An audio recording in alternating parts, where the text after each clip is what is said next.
मी आपल्या बाबांचं स्वप्न, त्यांचं समाधान असलेलं तर पेंटिंग्स नाही जाळू शकत आई.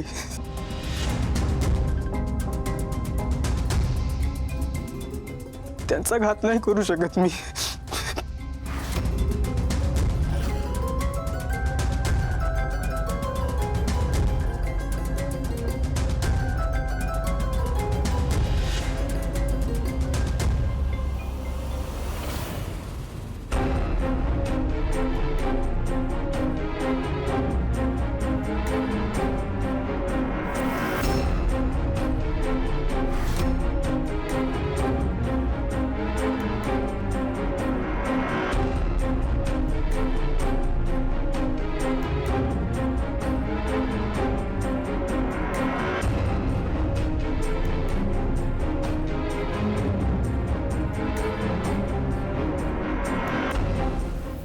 जेव्हा आपण बाबांच्या पेंटिंग्स एक्झिबिशन करायचं ठरवलं,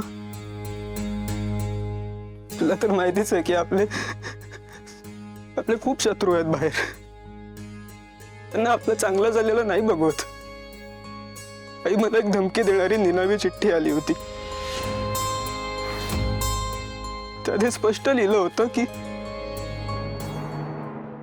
मी जर या पेंटिंग्स जाळल्या नाहीत, या पेंटिंग जर त्या आर्ट गॅलरीत पोहोचल्या तर अख्खीच्या अख्खी आर्ट गॅलरी उडवून देऊ. मला भीती वाटली आई, मला खूप भीती वाटली.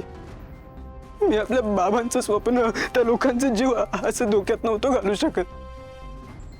म्हणून मी बाजारातून काही फेक पेंटिंग्स आणि फेक फ्रेम्स आणल्या आणि त्या जाळल्या. मी बाबांचा घात नाही करू शकत आहे. थांब.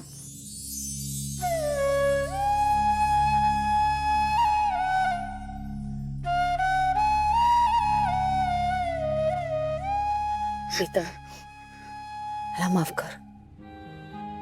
खरंच रागाच्या भरात मी विसरून गेले होते की तू माझा मुलगा आहेस. तू फक्त बाबांची ही पेंटिंग्स नाही वाचवलेली, तर हजारो माणसांचा जीव वाचवलास त्याच्यासोबत. I am proud of you. आपण ह्याचा पाठपुरावा करूच. आणि तू माझी माफी मागू नको प्लीज. मला ह्या गोष्टीचा आनंद आहे की मी या पेंटिंग्स वाचवू शकलो. आता आपण बाबांचं एक्झिबिशन अजून मोठ्या स्केलवर करू. चल, आधी बाबांना हे पेंटिंग्स दाखवूया.